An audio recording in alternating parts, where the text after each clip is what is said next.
Whitman.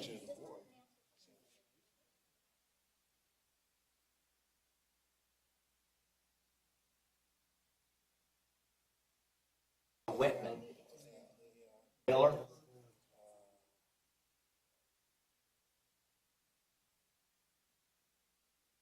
Oh, Tillman Clark. Yeah, he's a board of directors. Oh, okay. Yeah. Well, we will definitely get on top of it and fix it. Like I say, most likely what happened is that this occurred outside of our process once we submitted it. But I'm going to apologize for it. Apparently there was not followed. Part of that might have been.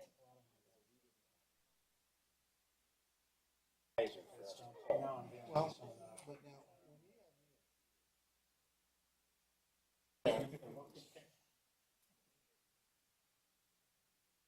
Right.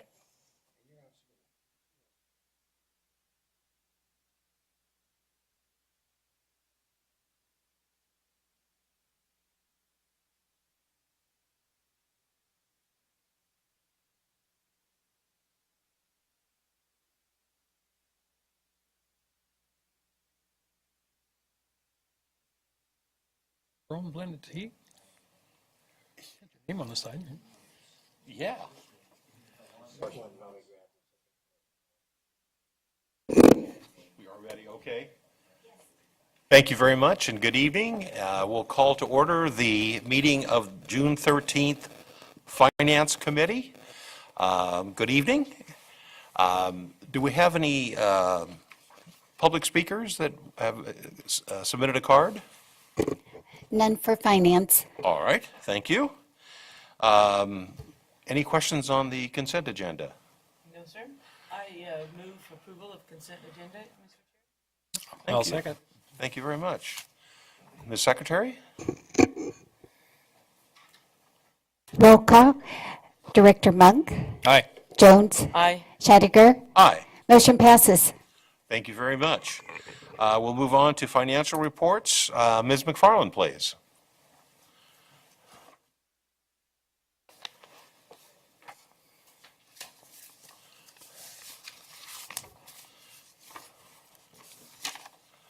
She's pulling a rabbit out of her briefcase.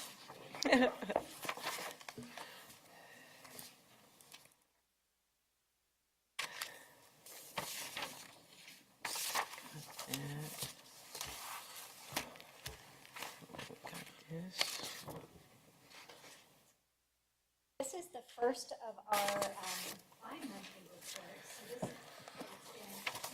is where we were on the financial statements. And so I will just get right to it. And this is a really good backdrop for what we have on our board agenda, where we'll be reviewing the proposed preliminary budget for the 2014 fiscal year.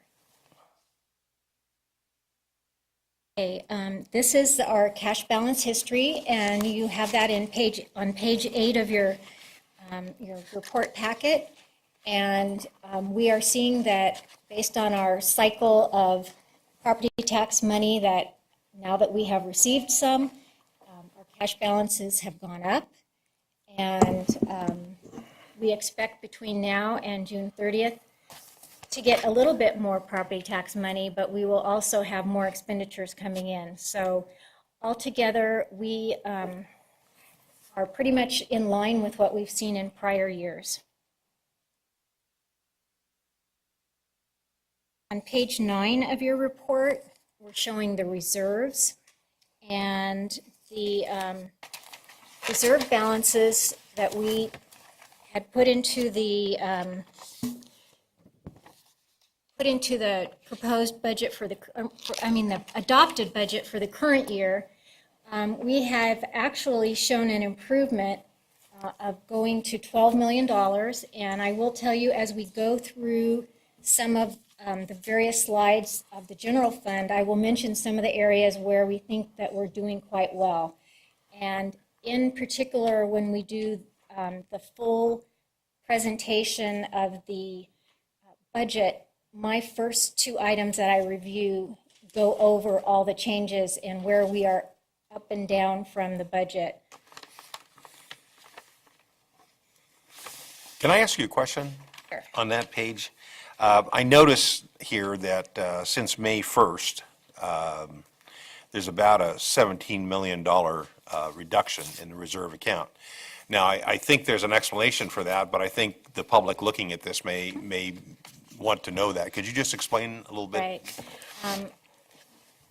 The large majority of our revenue comes from property taxes, and we don't receive that evenly during the year. We received this year a payment in February, March, and May. And we will have one more payment that should happen towards the end of the month or the first part of July. And our expenditures tend to be constant during the year. So as we're waiting for money to come in, the reserves are actually going down. We're using it We're as using we're it. anticipating. Thank you. Okay, looking at revenue, our medic cost revenue is up $2.9 million. We are slightly behind the budget, but one of the things that we also are going to talk about with the full board later is the modified accrual accounting that we do. Based on the government accounting standards, we accrue or count towards our income things that come in after the fiscal year end if it was earned during the fiscal year. And the threshold that we use is 90 days, and that's disclosed in our audited financial statements. And I will say that altogether, based on what's happened since April 30th, I actually believe we will exceed budget on medic revenue. We will be at least a couple $100,000 and could well be significantly more than that, primarily because our revenue overall is up per month, and we'll be looking at collecting a lot of the revenue that has been generated by our new single role paramedic program. As far as our community risk reduction revenue, that's our revenues primarily for permits and fees and plan review.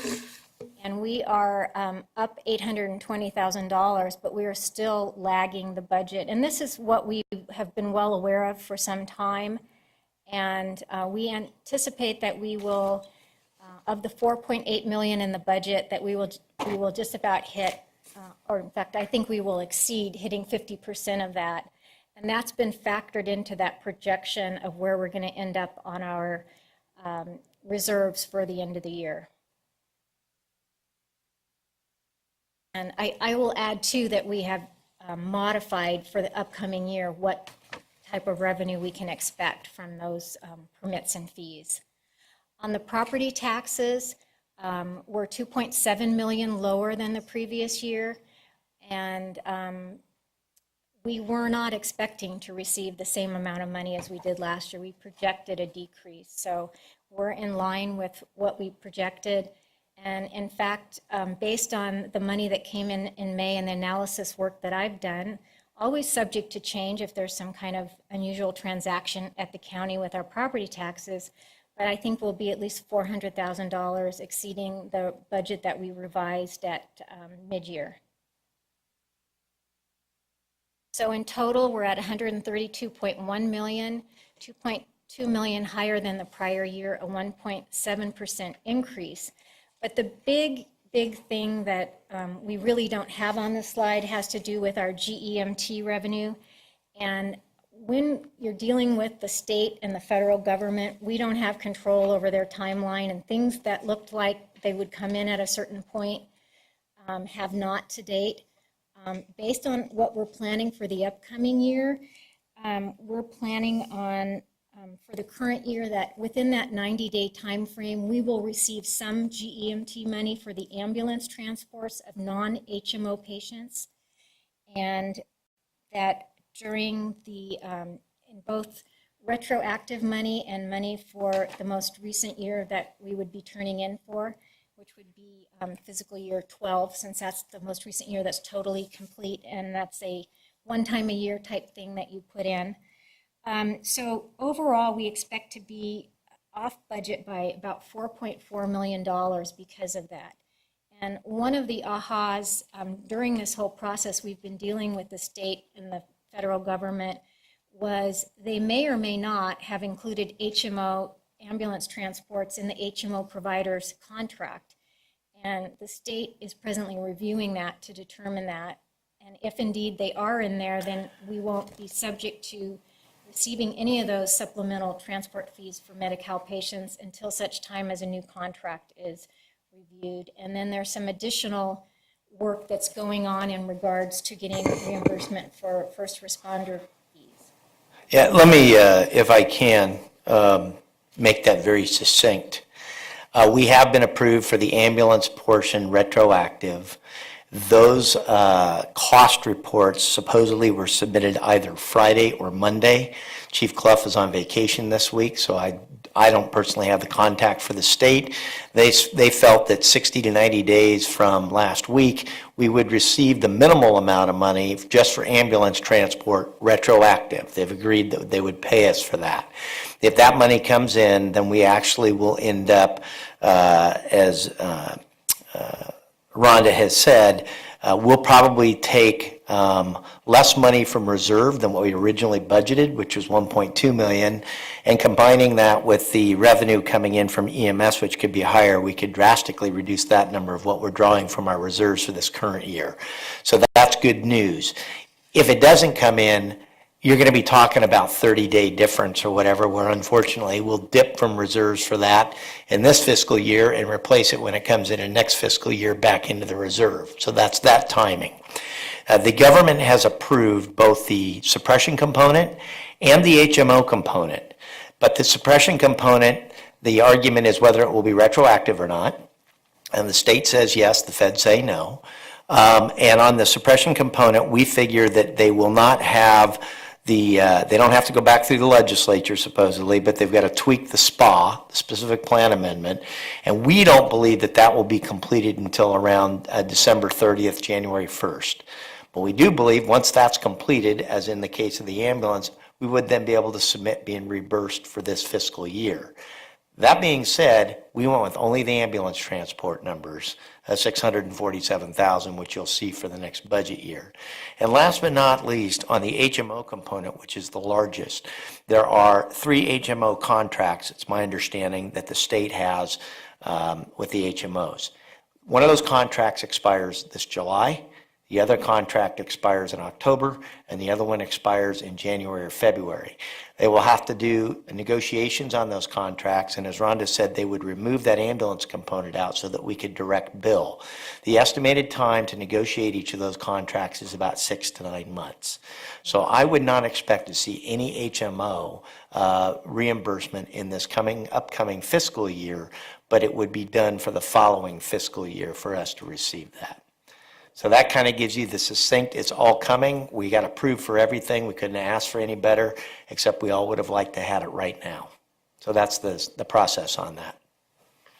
May I ask if I could just kind of recap what I think I heard, make sure that I'm fairly close? What we're saying is that we're anticipating using about 1.2 million to get through this fiscal year of reserves. Actually, we're anticipating at this point, if the HMO comes in, Rhonda will correct me, just a little over 900,000, with the chance that the excess EMS revenue that comes in that was billed for prior to June 30th, but not collected until 90 days, the 90-day period beyond the close of the fiscal year, will actually bump the EMS revenue numbers up and could actually decrease the amount we bump into reserves even further than that. Okay, go ahead. Can I add one thing? Please. I just wanted to say the number that you're remembering, the 1.2 million, is the number that was originally in the budget, and that had to do with the startup of the single-role paramedic program. So as the chief mentioned, we anticipate that we will be using reserves towards that program at a lesser degree than what we even budgeted. Because we had more revenue come in than we had anticipated. Right, and the other part of this is that we're awaiting what the final disposition on repayment of the GEMT, if you will, that amount owed will be. Correct. And that's going to be anywhere from 60 to 90 days at least for the major portion of it in, beyond the end of this fiscal year. Yeah, I think And some of the largest portion of that will be the HMO number. HMO's covered about 80% of our billables. I don't expect to get that until not this coming fiscal year, but the next one year. after that. Okay. So we've set that aside, and you'll see as we propose the budget that in this year's upcoming fiscal year, we took a very conservative number of just 1 year of ambulance transports at 647,000. We believe we're going to get the suppression component recovered in that fiscal year, which would be a lot more than that, but we're not counting on it, so we didn't put it in the budget.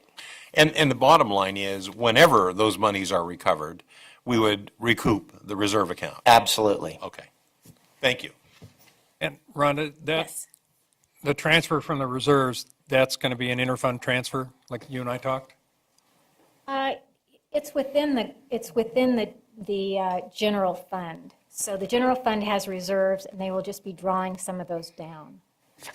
That's a little bit different than the agenda item we have, where we have money going between funds, like the leased property fund and the capital facilities fund.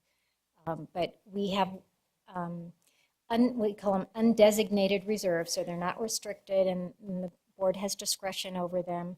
And that's the number that we project to be out to $12 million by the end of the year.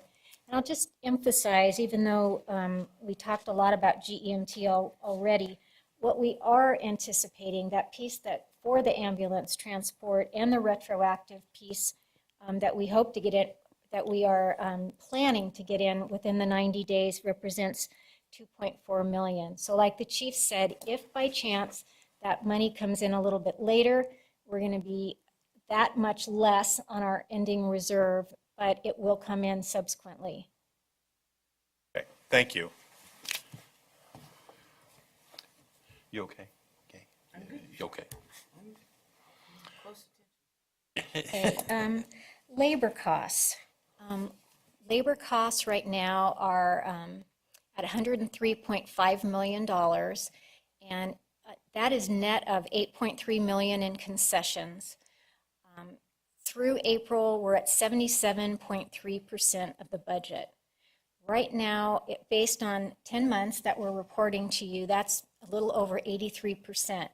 So we're significantly under.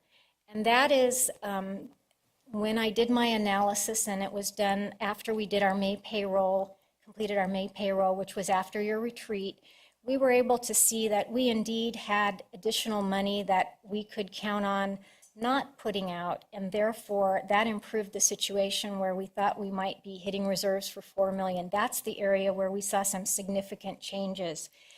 And I will, be talking about it more when we present the budget as kind of a lead-in. But, part of it had to do with the difference between the way we're budgeting now based on the auditor's recommendations and best practices using the modified accrual basis, and the way the county handles the books, which are primarily cash basis.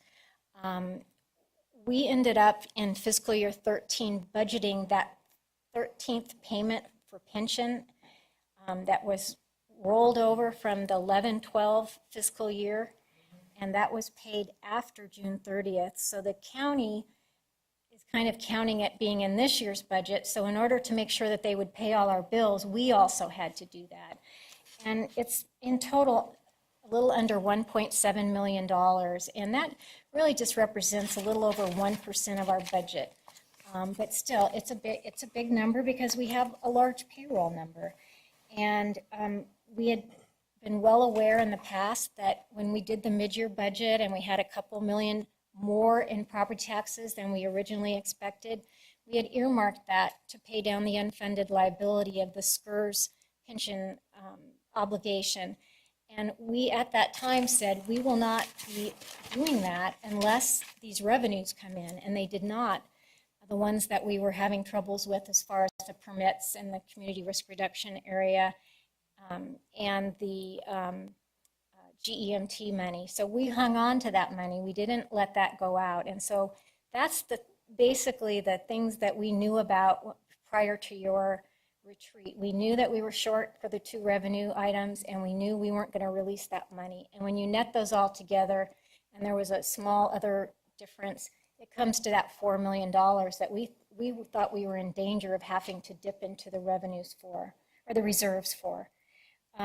We also have some other positive impacts on tonight's board agenda. You're being asked to amend the 2013 budget again to make sure that the county has authorization to pay our bills.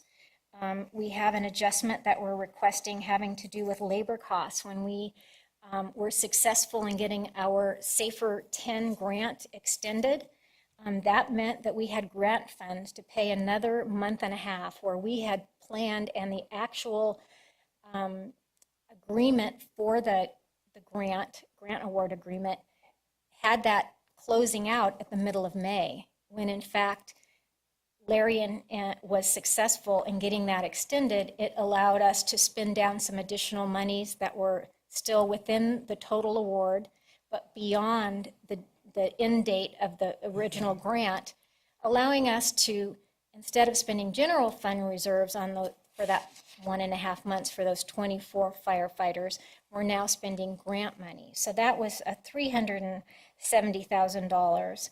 We also found that when we looked at the buybacks, which is where we allow employees to sell back some of their accruals for sick time or vacation time or PTO time, and that also includes money that we have been setting aside, knowing that a certain number of employees will retire and we have to cash out based on our policies, certain accruals they have. We always base that number on the prior year activity. And what we found when we took a look at it, and unless a lot of retirements happen in the next 2 weeks that I'm not expecting, we will have almost $1 million left over. And so what you'll see if you get into the details of the proposed budget coming up, we've also reduced that amount in the budget for the upcoming year, so that as we're seeing things happen in the current year, we're projecting that forward and saying if we had less this year and we base it on that same participation rate, it's not a science, so it can swing up or down. I think it's a bit unusual that we had this large of a difference. And going into the next year, based on the new MOU, where we have an additional 120 hours of vacation that can now be sold, we had to estimate what we thought that would impact the budget. And it actually has a positive impact because we save overtime when people aren't taking vacation and we have a 24-hour-a-day operation. We are bringing people in and pay overtime. So even though we sell out, we pay for these accruals, the net result lowers our labor costs, but we do have to plan for the cash flow related to that. We also had about $300,000 less in medical premiums than we were expecting, and I think we attributed that to our newer employees. When we're putting together the budget, we base that medical on each employee having a family. It may, just in case they all do. And as we have employees that come in, new employees, and if they are just a single person or just have a spouse, we actually have a savings. So that altogether came to almost $300,000. And then we actually had some net savings from unfilled positions and that had happened since December 31st. There was 27 in total, and we had a net savings of $846,000. Oh. So altogether, that's a really quite a large, when you add those all together, we are anticipating that we will be in total about $6 million under the I think it was $133 million budget for labor costs.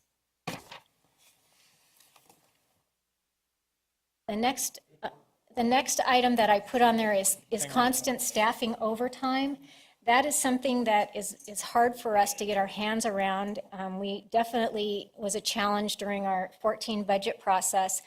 I took a look at exactly where we are on the budget at this time. We did include, at mid-year, we included the deployments. We've had, I think, about $190,000 more in revenue come in over and above what we planned from the mid-year. When I back that out, we're at 83.7%, and our amount of time lapsed is 83.3%. So I think that's about as close as you're ever going to see, since that is an estimate based on how much vacation time people take, how much they sell back or don't sell back, and all of those dynamics that go into our labor costs. And then the last thing that we have on here is our service and supplies. We don't necessarily spend those evenly during the year. Some we do, some we don't, and we're at 70%, and we're 83% through the year. So even though we haven't factored it in, we could very well have additional monies that'll go towards keeping our reserve levels if people indeed don't spend their entire budget between now and the end of the year. But I do see a lot of activity, people that maybe had certain things planned for the year are trying to make sure they get them done, since that's where we've earmarked the money. I don't know what that number will exactly come out to, but I know that we are not going to be over budget in service and supplies. And my intuition tells me that we could very well be under budget.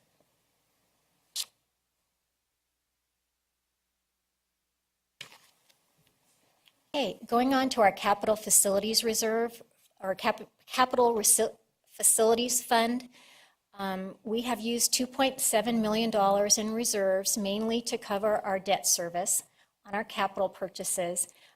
Since this is through April 30th, we have a large payment that's due in May for our lease revenue bond. So when you see your subsequent financial statements, you'll see additional reserves being spent. And those were all planned, and those are all required to be spent on capital or the debt service for the capital. Where are we on development fees? We are at 97.3% of budget, and that's as of April 30th. I do believe that we will be over budget on our development fees. We were very conservative when we budgeted the development fees, since again, that's another wild card, and it's very difficult to know how much development will actually be occurring during the year. Even if someone has good intentions of a development, there are a lot of obstacles that can get in their way. So what I factored in for my forecast was, I think we'll be at least $100,000 over our budget in the capital facilities fund as far as the money coming in from development fees.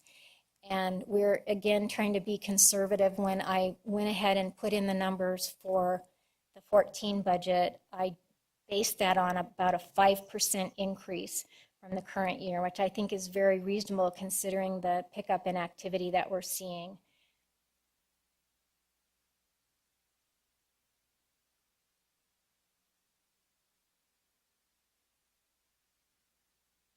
I said, there we go. Grant activity. Did I miss one? I think I might have. Nope. Okay. Grant activity. Pardon? I don't believe that we have a slide on that, but we are below. If we can take a look at the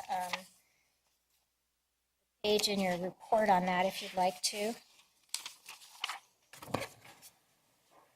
That would be pages 20 and 21. And we are definitely on track with our revenue, and we anticipate that this is the one fund where we have an agenda item related to this on the agenda as well. As we had these vacant properties and these firehouses that had to be closed due to financial constraints, we set up this fund. We moved those properties over there, all of their costs, and as we were able to lease them, we now have revenues coming in. And so we had initially to borrow money because the cash flow wasn't there for all the expenses, and we had originally taken that from the capital facilities fund, a loan to be repaid, and this current year this fund will have some money to repay some of those loans. But based on information that was shared with me at a conference I went to earlier this year, the state controller wants any restricted funds to be restored by fiscal year end. And so that's why on the current agenda, I have a budget amendment to allow us, instead of having the loan be from the Capital Facilities Fund, which are restricted reserves, from the general fund where they're undesignated reserves. And that will get us in line with the practice that the state controller is recommending for all public agencies. So I wasn't aware of that. As soon as I became aware of it, I recommended that we get in compliance. And that is on the board agenda. So we've had another good year for grants. We've expended $7.5 million of grant fund. We still have $9.3 million that are of awards that have yet to be spent. We list there all the new awards that we had this year, $6.1 million, and that does not include the latest grant award that's on your agenda as well, since it hadn't yet been accepted by the board. That's it. I have a lot of other things on the agenda, so I'm willing to keep going. Questions? Go for it. Directors? Thank you. You know, I really need to mention how much we appreciate your efforts in terms of reconciling and making this look as good as it can look. Good work. Thank you.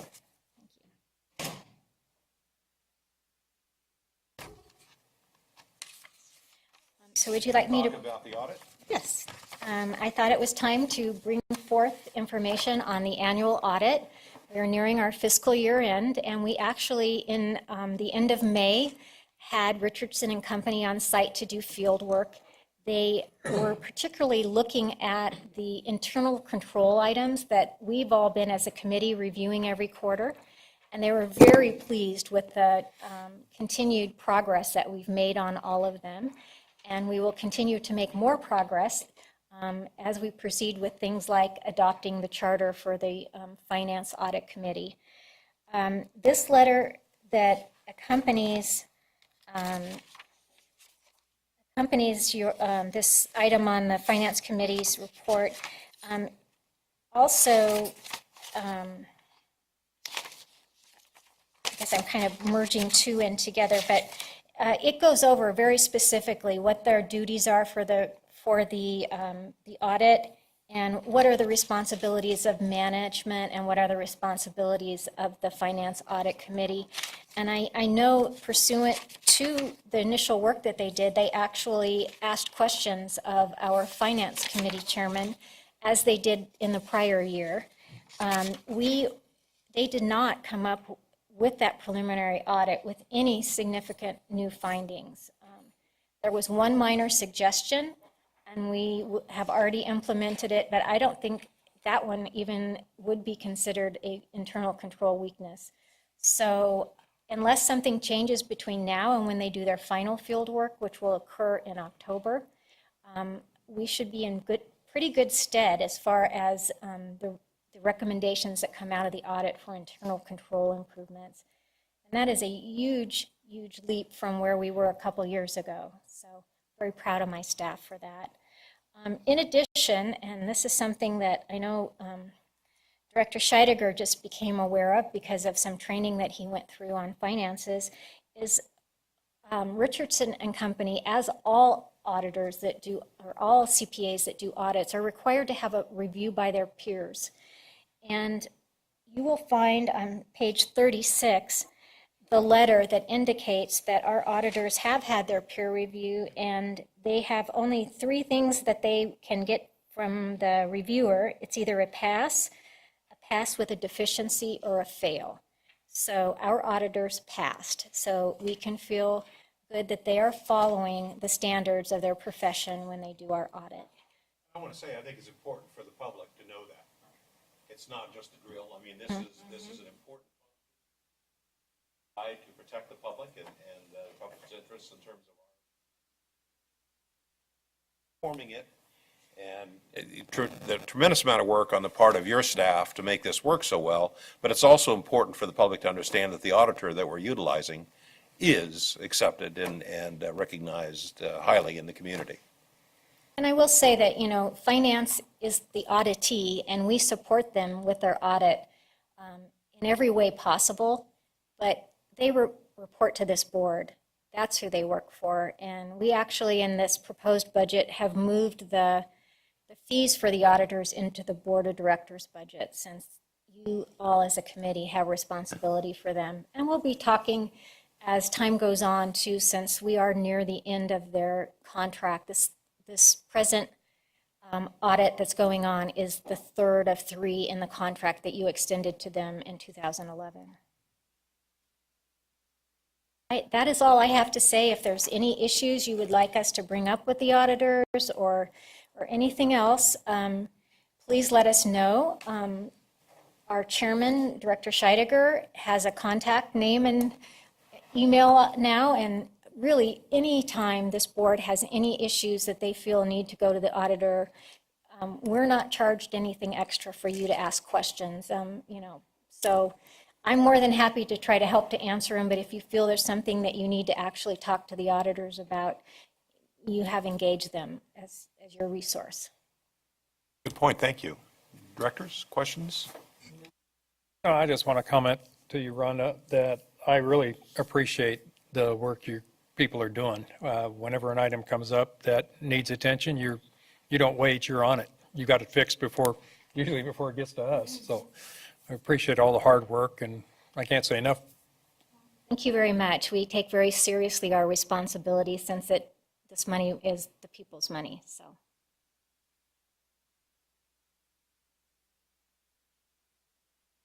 Audit committee recommendation? The audit committee charter was, and I'm going to invite our controller, Ron Impedrad, to join me, since he played a substantial part in developing this, and he has actually put together a little PowerPoint to go over the key points of what we have in here. And just to start off as an introduction, I'll indicate that this is a working document. This is a charter that this committee needs to feel comfortable about. It is not something that we should be writing and determining for the committee. We drafted it as a starting point for you so that you can see some of the things that are recommended to be in an audit charter, but this is a working document, and we will take your input. We will make revisions as you request them and bring back another version to this committee, and when you feel comfortable that you would like to recommend it to the full board, then we would do that, and we would put it on the agenda for their approval. And at that point, we will have this as the guidance for this committee and future members that will sit on this committee. And we will also have addressed an internal control weakness that was identified by the auditors. Good afternoon, committee members. My name is Ronald Dempedad, controller for the district. Sometime in January 2012, the Board of Directors designated the Standing Finance Committee as the Audit Committee. By doing that, the Board of Directors actually did 2 things. Number one, it formalized the governing board's involvement in financial reporting and internal controls, thereby ensuring that we address these 2 topics on a regular basis.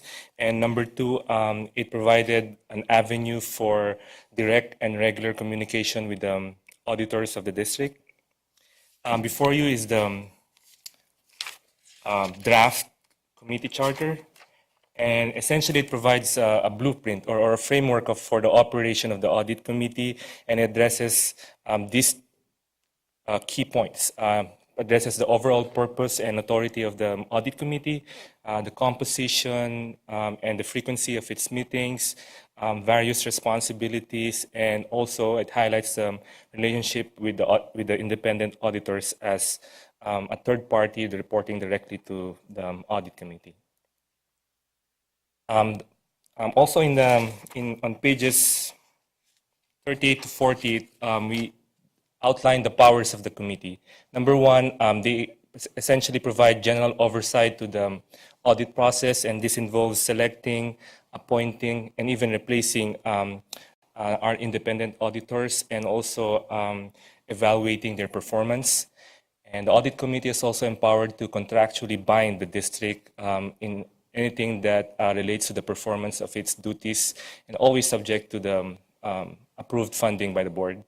And finally, it can conduct or authorize investigations that into any matters regarding its that is within its scope of responsibility.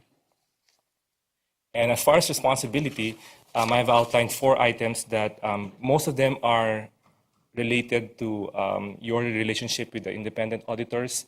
Number one, the audit committee is tasked with reviewing the annual audit report and communications from the independent auditors. Now, these communications, there's a lot of them, but mainly it's called communication with those charged with governance. And in that, it outlines the process that the auditors undertook in their audit.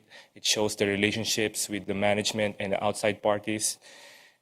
Also, one of the responsibilities of the audit committee is to work with management, mainly the CFO and the controller, in addressing internal control audit findings that were identified by the auditors. And also, the district has a hotline for complaints that can be filed or can be reported. And one of the responsibilities of the audit committee is to review any complaints relating to accounting and audit-related matters.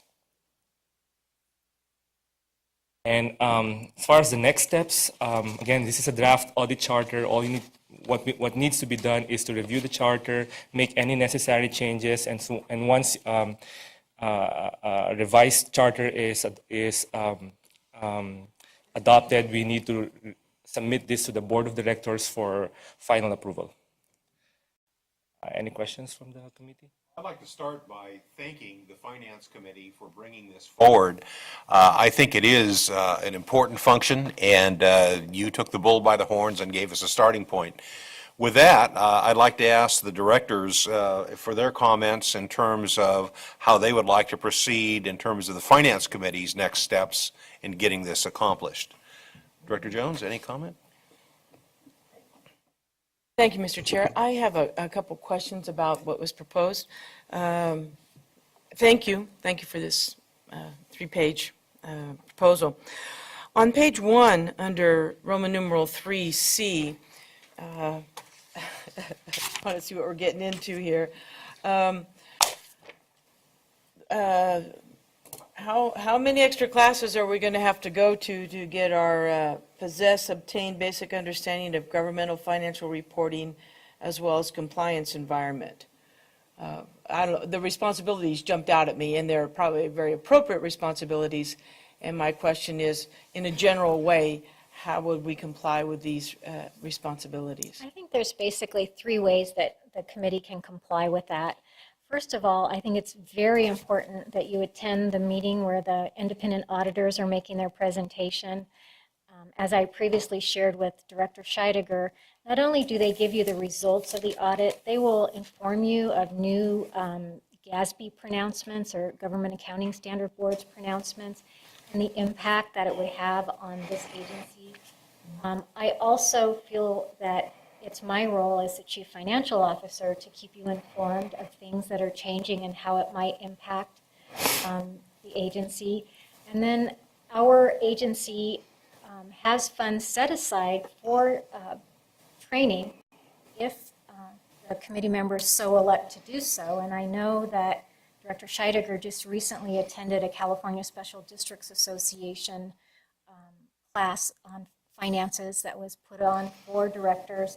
I believe you've participated in classes previously, so anyone that is interested.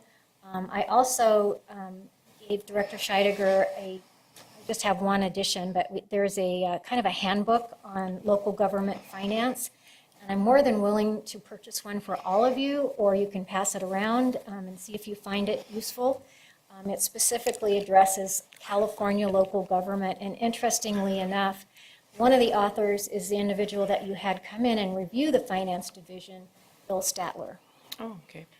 Then my second question, maybe too much in the weeds for right this moment, but we'll need to consider it, is how will we be notified of the hotline receipts? The hotline function is overseen by Human Resources. So if there was ever an issue that was finance related, then the Human Resource Manager would probably take it to the Deputy Chief and then through him communicate with you. Okay. And if by chance any of us or in between are involved, then certainly the human resource manager can go directly to Chief Henke or directly to the chairman of the finance committee. But So that the would be actual via staff. monitoring, yeah, the monitoring of that is done by human resources. Thank you. Chief Henke wanted to make. Yeah, I just first off, I think that this is a great step forward and really adds to the transparency of the organization. But with all policies, I am cautious on the width and breadth. So I'd bring it under authority. One thing I think that we may want to clarify is that the committee may investigate any activity of the district, period. As it relates to finances, I would understand that, but that does not say that. And that's my job probably in regards to personnel issues and stuff like that. So I think that perhaps myself or some staff should be involved with the finance committee as we go through that to make sure that it's focused towards what you folks are trying to do and what you really are the responsible and the authority for, so that we don't get overbroad. Good idea. Director Jones, any other? No, sir, not at this time. Director Monk?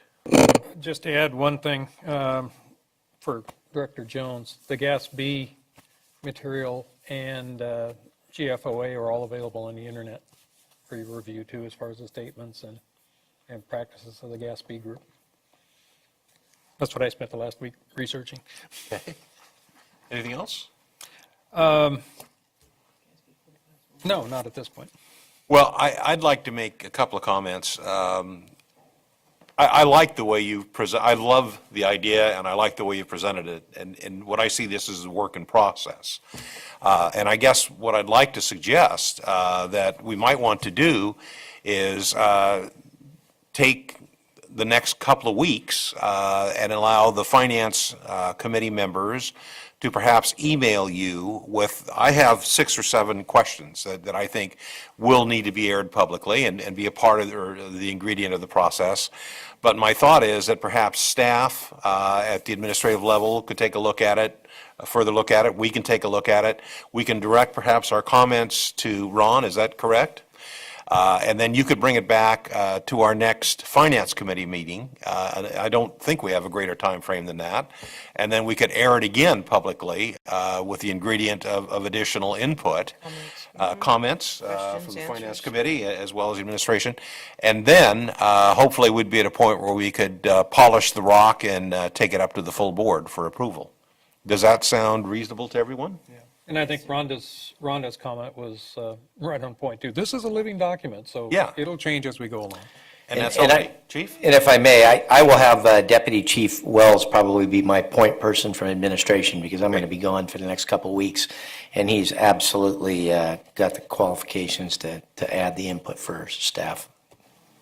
All right, then I'll ask that members of the Finance Committee go ahead and input their comments to Ron, and we'll CC Chief Wells in that, and Chief Wells could be responsible for taking the administration's input, and we'll have a product for our next Finance Committee. Hopefully, we can have that rock ready to go. I also like to add that this audit charter was submitted to the auditors for review, and they also provided their inputs on it. Excellent, excellent. Inputs to come, or were they included in They already? were already included in the draft charter that was submitted to the board. Okay, well, with the chief's comments, chair's comments, and my couple questions, if we could get that involved, then we're well on the way. Thank you, Ron. Thank you, Rhonda. Yeah, thank you both. What a team, huh, Ron and Yeah, Rhonda? I think that'll be a good product. Okay, we've done that one. I think we're on legal bills, is that right? Okay, Mr. Chair, I move approval of said legal bills. Second. Madam Secretary, call for the question. Director Monk, Aye. Jones, Aye. Scheidegger, Aye. motion passes. Okay, now, as soon as I can get to, Yeah, if you can bring this up, we can slide it back, but I can't always get it back. Mine is Wipe that with, or? I don't know, is that what my problem is? I think we're So, talking about the here next you go, meeting, sir. aren't we? Yes, sir. Thank you. Thank you very much. Any agenda items that we want to talk about for our July 11th meeting at this point, that we want to make sure are there? I think we're going to talk about, yes, we're going to talk about the audit review function. Anything else? Okay, with that, we'll stand adjourned. Thank you all very much. Jack, I have this same things, because I want to